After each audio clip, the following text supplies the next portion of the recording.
Pag nakita nyo ang paggawa ko ng yelo, kumuha ko ng plastic at jug para doon ko ilagay yung tubig at kumuha ko sa filter ng malinis na tubig. Malinis ito guys, kaya nga filter, 'di ba? So ilagay ko yung tubig ko dito sa jug at puno na agad, at saka kumuha tayo ng plastic labo. So gawa tayo ng yelo guys, no? So madali lang naman yung yelo parang itatali mo siya and punuin nyo mo yung laman sa loob.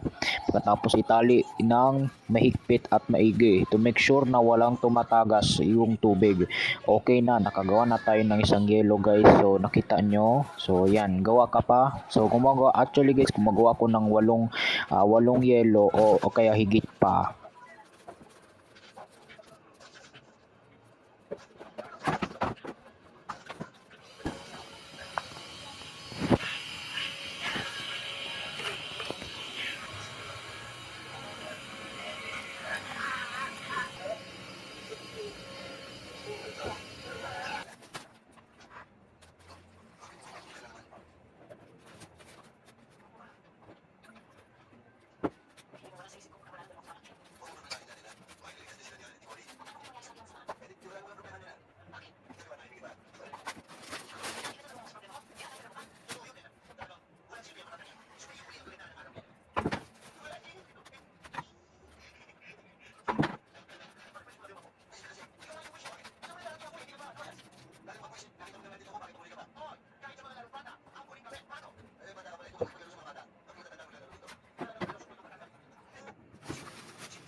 Yung ano?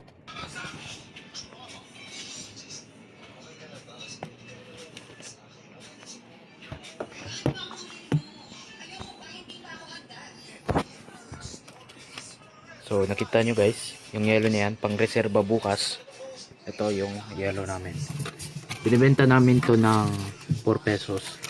So 4 times 8 equals 32 pesos per day. So okay na siya for small business. Lalago pa yan.